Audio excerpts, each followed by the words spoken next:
கர்த்தருடைய பரிசுத்த நாமத்திற்கு மகிமை உண்டாவதாக. இயேசு கிறிஸ்துவின் இனிய நாமத்தில் உங்களை வாழ்த்துகிறேன்.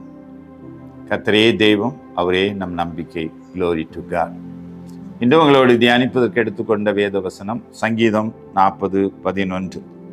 அதை நான் வாசிக்கிறேன். கர்த்தாவே, உம்முடைய இரக்கங்களை எனக்கு கிடையாம போக பண்ணாதேயும், உமது கிருபையும் உமது உண்மையும் எப்பொழுதும் என்னை காக்க கடவது. பிரியமானவர்களே, சங்கீதக்காரன் அவனுடைய எல்லா சஞ்சலங்களின் மத்தியிலும், எல்லா துன்பங்களின் மத்தியிலும், துயரங்களின் மத்தியிலும் அவன் தேவனிடத்தில் கெஞ்சுகிறான். உம்முடைய இரக்கங்கள் என்னோடு இருப்பதாக, அது கிடையாமற் போக பண்ணாதே, உடைய கிருபையும் உண்மையும் என்னை காக்க கடவுது என்று சொல்லி அவரிடத்தில் வேண்டுதல் செய்கிறார். தாவீதை குறித்து உங்கள் எல்லாருக்கும் தெரியும். அவனுடைய பாடுகள், அவனுடைய கஷ்டங்கள், அவனுடைய துன்பங்கள். சவுல் எவ்விதமாய் அவனை துரத்தினான், அவனுடைய வாழ்க்கையிலே எவ்வளவு இன்னல்களை அனுபவித்தான். ஆனாலும் அவன் தேவனை துதித்து கொண்டே இருந்தான், தேவனை கெஞ்சி கொண்டே இருந்தான். உடைய இரக்கங்களுக்காக நான் காத்திருக்கிறேன், உடைய கிருபையும் உண்மையும் எப்பொழுதும் என்னை காக்க கடவுது என்று சொல்லி கெஞ்சி கொண்டே இருந்தான். பிரியமானவர்களே, நம்முடைய கர்த்தருடைய தேவ ஜனங்கள் செழித்திருக்கும் பொழுது, அவருடைய வாழ்க்கையிலே எல்லா நன்மைகளையும் பெற்றிருக்கும் பொழுது, நீதிமொழியில் சொல்லப்பட்டிருக்கிறது, நீ செழித்திருக்கும் பொழுது வாழ்க்கையில் நன்மை உண்டாயிருக்கும், நீ தாழ்ந்திருக்கும் பொழுது சிந்தனை செய் என்று சொல்லி வேதம் சொல்லுகிறது. சங்கீதக்காரன் ஓடிக்கொண்டே இருக்கும் பொழுது சிந்தனை செய்து கொண்டே இருக்கிறான் அவனுடைய வாழ்க்கையிலே. ஏன் எனக்கு இந்த துன்பம், ஏன் எனக்கு இந்த கஷ்டம், ஏன் இந்த வேதனை? அவருடைய இரக்கங்களும் கிருபையும் உண்மைதான் நம்மளை காத்து கொண்டிருக்கிறது என்று சொல்லி அவன் தியானித்து கொண்டே இருக்கிறான் தேவனை குறித்து. அதே வேளையிலே அவனுக்கு மறுபக்கமும் இன்னொரு சிந்தனை வந்து கொண்டே இருக்கும். இந்த சவுலுடைய துன்மார்க்கத்தனம். இந்த துன்மார்க்கத்தனம் எப்படி அவனுக்கு வந்தது? பொறாமையினால. இந்த பொறாமை கொடுக்கிறவன் யார்? ஆதியிலே ஆதாமை வஞ்சித்தவன், ஏவாளை வஞ்சித்தவன், அவனுடைய ஆசீர்வாதத்தை பிடுங்கினவன், அவர்களோடு இடைப்பட்டு அவர்களை வஞ்சித்து ஏதேன் தோட்டத்தை விட்டு அந்த ஆசீர்வாதத்தை விட்டு விரட்டி அடித்தவன், அவருடைய வாழ்க்கையில சாபத்தை கொடுக்கும்படி காரணமாயிருந்தவன். தேவன் சொல்லுகிறார், ஆதாமே, இனிமேல் நீ வருத்தத்தோடு உன் வேர்வை துளிகள் தரையில் படும்படி நீ உழைக்க வேண்டியதாயிருக்கும். ஏவாளுக்கு சொல்லுகிறார், நீ வேதனையோடு கர்ப்பத்திலே பிள்ளை பெறுவாய். அது சர்ப்பத்தினுடைய கிரியைகள். பிரியமானவர்கள், பெண்களை தாக்கும் கிரியைகள் அந்த சர்ப்பத்தின் ஆவி. அந்த கர்ப்பத்தினுடைய எல்லா விதமான தீமைகளையும் செய்து பெண்களை துன்பப்படுத்துகிற ஒரு கர்ப்பத்தில் அநேக வியாதிகளை உண்டாக்குற அந்த ஆவி. ஏனென்றால் ஏவாளுக்கு கொடுத்த சாபம், ஆதாமுக்கு கொடுத்த சாபம்தான் இன்றைக்கு அதிகாலையிலே வேதம் சொல்லுகிறது, அதிகாலையில் நீ ஓடுவாய், சூரியன் உதிக்கும் முன்பாக நீ உன்னுடைய வேலையை தொடங்குவாய், உழைத்து உழைத்து உழைத்து நீ எல்லாவற்றிலும் நஷ்டமடைந்து போவதை பார்க்கிறாய். உழைக்கிறாய், எல்லாம் வீணாய் போகிறது. நீ ஓடுகிறாய், சாடுகிறாய், எனக்கு எல்லாவற்றையும் செய்ய வேண்டும் என்று விரும்புகிறாய், வேர்வை துளிகள் கீழே விழுகிறது, நன்மையை பெற்றுக்கொள்ள முடியவில்லை. காரணம் என்னவென்றால், இந்த சத்ரு உனக்கு எதிராக இருக்கிறான். ஆதாமின் ஆசீர்வாதத்தை அழித்து போட்டவன் தேவ ஜனங்களுக்கு விரோதமாக இருக்கிறான். பிரியமானவர்களே, நாம் வாழ்ந்திருக்கும் பொழுது அனுபவிக்கிறோம், ஆனால் அந்த வாழ்ந்திருக்கும் பொழுது தியானிப்பதில்லை. நாம் வாழ்க்கையிலே வாழ்ந்திருக்கிறோம், இது யார் கொடுத்தது? யாருடைய கிருபையும் உண்மையும் நம்மை காத்து வேலியடைத்து நம்முடைய பொருள்களையும் நம்முடைய பிள்ளைகளையும் நாம் உண்டாக்கினவைகளையும் யார் காத்து கொண்டிருப்பது? நோயற்ற வாழ்க்கையை தந்தது யார்? சமாதானத்தை தந்தது யார்? சந்தோஷத்தை தந்தது யார்? அவருடைய கிருபை, அவருடைய இரக்கம். ஆகவேதான் கிருபையும் சத்தியம் நிறைந்தவராய் இந்த உலகத்தில் நமக்கு கிருபையை கொடுக்கும்படி அவர் வந்தார். வேதம் சொல்லுகிறது, எபிரேயர் 12ஆம் அதிகாரத்திலே நியாயப்பிரமாணம் மோசையின் மூலம் கொடுக்கப்பட்டது. கிருபையும் சத்தியமும் கர்த்தராகிய இயேசு கிறிஸ்துவினாலே கொடுக்கப்பட்டது. அந்த கிருபையும் உண்மையும் தான் நீ வாழ்ந்திருக்கும்படி செய்கிறது. ஆனா வாழ்ந்திருக்கும்படி நீ சிந்தனை செய்வதில்லை, அனுபவிக்கிறாய். வேதம் சொல்லுகிறது, தாழ்ந்து இருக்கும் பொழுது சிந்தனை செய். காரணம் என்ன? சத்துரு ஒருவன் உண்டு. ஆகவேதான் பிரசங்கியில் சொல்லப்பட்டிருக்கிறது, நாம் நிர்மூலமாகாமல் இருப்பது அவருடைய சுத்த கிருபை. காலைதோறும் அவருடைய கிருபைகள் புதியவைகள். அந்த கிருபை இல்லைன்னு சொன்னா தேவ ஜனங்களுடைய குடும்பங்கள் சிதறி போகும். பிரியமானவர்களே, அநேக குடும்பங்களை பாருங்கள், செழித்திருப்பார்கள், செழித்து எல்லா வகையிலும் ஆசீர்வதிக்கப்பட்டிருப்பார்கள். எல்லாம் உண்டு அவர்களுக்கு, வாழ்க்கையில் எல்லா ஆசீர்வாதங்களும் உண்டு. பிள்ளைகள் திரட்சியாயிருப்பார்கள், சமாதானம் பெரிதாயிருக்கும். சடிதியில் நாசம் வரும். பிரியமானவர்களே, ஒருவரும் சிந்திப்பதில்லை. அநேகர் என்ன நினைக்கிறார்கள்?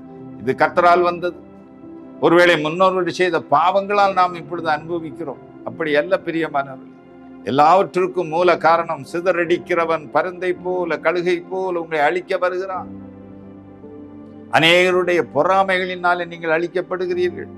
பில்லியசுனிய கட்டுகள் மந்திரங்களினாலே நீங்கள் அழிக்கப்படுகிறீர்கள். ஒருவரும் அதை தியானிப்பதில்லை. ஆதாமை வஞ்சித்தவன் இன்னும் வஞ்சித்துக் கொண்டே இருக்கிறான். ஆதாமை வஞ்சித்தவன் இன்னும் நம்முடைய குடும்பங்களிலே உடைத்து கொண்டே இருக்கிறான். அவன் காயின் மூலமாக ஆபேலை கொண்டான். சகோதரர்களை ஒருமனப்பட்டு வாழ்ந்திருக்கிற இடத்திலே சகோதரர்களை சிதறடிக்கிறான், குடும்பத்தை சிதறடிக்கிறான். குடும்பத்திலே ஒற்றுமை இல்லை. காரணம் என்ன என்று சொன்னால், ஆதாமையும் அவன் குடும்பத்தையும் வஞ்சித்தவன் கழுகை போல பார்த்து கொண்டிருக்கிறான். யோபுடைய வாழ்க்கையில் அப்படித்தான். எல்லா ஆசீர்வாதங்களும் இருந்தது, செழிப்புள்ளவனாயிருந்தான். தேவன் அவனுடைய எல்லா காரியங்களையும் வேலையடைத்து காத்திருந்தார்.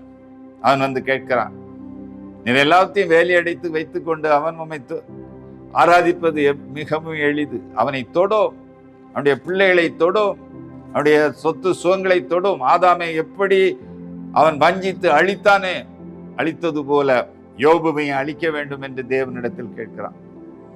அவரும் அந்த யோபுடைய தன்னுடைய கிருபை யோபு மேல் இருந்ததை அறிந்து அனுமதிக்கிறார். அவனுடைய உயிரை மட்டும் விட்டுவிடு என்று சொல்லி. அதுபோல பிரியமானவர்களே, சத்துரு நம்மை தொடும் பொழுது, சத்துரு நம்மேல் கண் வைக்கும் பொழுது நமக்கு தெரியாது. காரணம் என்ன? வியாபாரம் நஷ்டம் ஆயிருது. பிள்ளைகள் படிப்பு நன்றாய் படித்துக் கொண்டிருப்பார்கள், படிப்பு வீணாய் போகிறது. நல்ல வேலையில் இருப்பார்கள், வேலை உடைந்து போகிறது. குடும்பத்திலே ஒற்றுமையாயிருப்பார்கள், குடும்பம் உடைக்கப்படுகிறது. சொத்து சுகங்கள் உடைக்கப்படுகிறது, வருமானங்கள் நின்று போகிறது, சஞ்சலகம் பெறுகிறது, துன்பம் பெறுகிறது. ஒருவரும் சிந்திப்பதில்லை. காரணம் என்ன என்று சொல்லி வேதம் சொல்லுகிறது, தாழ்ந்திருக்கும் பொழுது சிந்தனை செய். நாம் நிர்மூலமாகாமல் இருப்பது அந்த கிருபை. அந்த கிருபை நம்மை விட்டு போய்விட்டதோ, கிருபை நம்மை விட்டு விலகி போயிட்டதோ என்று சிந்தனை செய்ய வேண்டும். அவர்தான் கிருபை. இயேசு கிறிஸ்துவை விட்டு நாம் விலகும் பொழுது, அவருடைய வார்த்தையை விட்டு விலகும் பொழுது, அவருக்கு கீழ்ப்படியாமற் போகும் பொழுது, நாம் பெருமையோடு வாழும் பொழுது, கசப்பான வேர்கள் நம்முடைய சரீரத்தில் இருதயத்தில் இருக்கும் பொழுது நாம் அந்த கிருபையை இழந்து விடுகிறோம். பிரியமானவர்களே, தேவனிடத்திலிருந்து அந்த கிருபையை பெறுகிறோம். அவருடைய இரக்கத்தினாலே, தயவினாலே கிருபையை பெறுகிறோம். அவருடைய பரிபூரணத்தினாலே அந்த கிருபையை பெறுகிறோம். அவர் உயிரோடு இருக்கிறார், என் தேவன் உயிரோடு இருக்கிறார் என்று சாட்சி கொடுக்கும் பொழுது கிருபை பெறுகிறது. தாழ்மையோடு நாம் வாழும் பொழுது கிருபை பெறுகிறது. ஆனால் என்று நம்முடைய உள்ளத்திலே ஒரு கசப்பான வேர் உருவாகிறதோ, கசப்பு வளர்கிறதோ, தேவனுக்கு கீழ்ப்படியாமல் போய்விடுகிறோமோ, அப்பொழுது அந்த கிருபையை இழந்து விடுகிறோம்.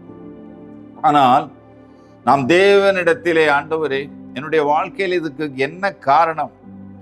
என்னுடைய கீழ்ப்படியாமையா, உம்மை விட்டு விலகினபடியா, அல்லது சத்ருவான பிசாசின் கிரியைகளா, ஆதாமை வஞ்சித்தவனுடைய கிரியைகளா என்று சிந்தித்து பார்க்க வேண்டும். தாழ்வில் சிந்தனை செய் என்று வேதம் சொல்லுகிறது. பிரியமானவர்களே, நம்முடைய வாழ்க்கையிலே தேவனை விட்டு விலகாமல் தேவனோடு இருப்போமானால் தேவன் நமக்கு நிச்சயமாய் இரக்கம் செய்வார். அவர் நம்மை விட்டு விலகுவதில்லை. அவர் நம்மோடு இருந்து நம்மை பலப்படுத்துவார். பிரியமானவர்களே, அவர் நிச்சயமாய் நமக்கு உதவி செய்வார். அவருடைய கிருபை, இரக்கம், தயவு என்றும் அப்படியே இருக்கும். நாம் வேதாகமத்தில் சில நிகழ்வுகளை பார்ப்போமானால் நாம் தேவன் எப்படி அவருடைய பிள்ளைகளை, அவருடைய தாசர்களை சந்தித்தார், அந்த குடும்பங்களை எப்படி சந்தித்தார், எப்படி அவருடைய கிருபை அவர்கள் மேல் இருந்தது என்று சொல்லி 2 ராஜாக்கள் 4ஆம் அதிகாரம் 1ஆம் வசனத்திலே ஒரு காரியத்தை பார்க்கிறோம். அதிலே தீர்க்கதரிசிகளுடைய புத்திரையில் ஒருவனுக்கு மனைவியாயிருந்த ஒரு ஸ்திரீ, 2 ராஜாக்கள் 4ஆம் அதிகாரம் 1ஆம் வசனம். எலிசாவை பார்த்து, உமது அடியானாகிய என் புருஷன் இறந்து போனான், உமது அடியான் கர்த்தருக்கு பயந்து நடந்தான் என்பதை அறிவீர். கடன் கொடுத்தவன் இப்பொழுது என் 2 குமாரரையும் தனக்கு அடிமையாக்கி கொள்ளும்படி வந்தான் என்றார். பாருங்கள், தீர்க்கதரிசியின் புத்திரர், கர்த்தருக்கு ஊழியம் செய்தவர், தேவனோடு சஞ்சரித்தவர், அவன் இறந்து போகிறான். வாழ்க்கையில் துன்பங்கள் உண்டு பிரியமானவர்களே, துயரங்கள் உண்டு. கர்த்தரோடு இசைந்திருந்தாலும் துன்பம்தான் வரும். ஆனால் தேவன் அதற்கு நமக்கு துன்பத்திலிருந்து நாம் மறுபடியும் சந்தோஷத்திற்கு வரும்படி உதவி செய்வார்.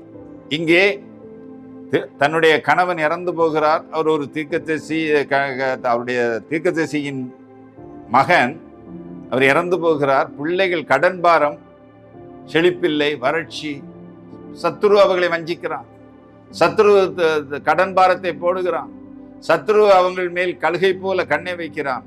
கடன் மிகுதியாகிவிட்டது, பிள்ளைகளை அடிமையாக்கி கொண்டு போக வருகிறார்கள். இப்படித்தான் நம்முடைய வாழ்க்கையில சத்துரு தொடும் பொழுது, சத்துரு கண்ணை வைக்கும் பொழுது நம்முடைய பிள்ளைகள் போதைக்கு அடிமையாகி விடுகிறார்கள். நம்முடைய பிள்ளைகள் பலவிதமான காரியங்களிலே இறங்கி தேவனை விட்டு விலகி விடுகிறார்கள். அவர்கள் தேவனை நோக்கி பார்ப்பதில்லை.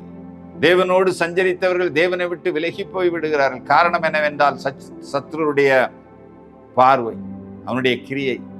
தேவனுடைய கிருபை மட்டுமே அதை செய்து முடிக்கும். சமாதானத்தை கொண்டு வர முடியும், தப்புவிக்க முடியும். பிள்ளைகளை சத்துருடைய பிடியிலிருந்து விடுவிக்க வேண்டும் என்று சொன்னால் அவருடைய கிருபையும் உண்மையும் நம்மோடு இருக்க வேண்டும். இங்கே எலியாவை அனுப்புகிறார். தேவனுக்கு அறியாதது ஒன்றுமில்லை. அவன் கர்த்தருக்கென்று ஊழியம் செய்தான், கர்த்தருக்கென்று வாழ்ந்தான், கர்த்தருக்கு பயந்து நடந்தான். ஆனால் வறுமை. தேவன் எலிசாவை அனுப்புகிறார். எலிசா வருகிறார். உனக்கு என்ன செய்ய வேண்டும் என்று கேட்கிறார். உன்னிடத்தில் என்ன இருக்கிறது என்று கேட்கிறார். 1 குடம் எண்ணெய். அவன் சொல்லுகிறான், அயலகத்தாரிடத்தில் வாங்கு, எல்லா குடங்களையும் வாங்கு, பாத்திரங்களை வாங்கு, உன் வீட்டிலே வைத்து இந்த எண்ணெயை வார்த்து வை, கதவை பூட்டி உன் பிள்ளைகளை கூட்டிக் கொண்டு செய்ய என்று சொன்னார். அப்படியே பக்கத்திலிருந்து வாங்கினார்கள், குடத்திலே எண்ணெயை நிரப்பினார்கள். எல்லா குடமும் நிரம்பியது. அப்பொழுது சொல்லுகிறார், இதை விற்று உன் கடனை அட, நீ இதை வைத்து வாழ்ந்து சுகித்திரு, தேவன் உன்னை ஆசீர்வதிப்பார் என்று சொன்னார். அப்படியே அவர்கள் ஆசீர்வதிக்கப்பட்டார்கள். கர்த்தருடைய கிருபையும் உண்மையும் அதை செய்தது. பிரியமானது உங்களுக்கும் செய்யும். நாம் ஜெபிப்போமா? அன்புள்ள இயேசு சுவாமி, இந்த வார்த்தையை கேட்டிருக்கிற ஒவ்வொருவர் மேலும் உடைய கிருபையும் உண்மையும் இறங்கி சத்துருவனுடைய போராட்டங்களுக்கு அவர்களை விலக்கி காத்துக் கொள்வீராம்.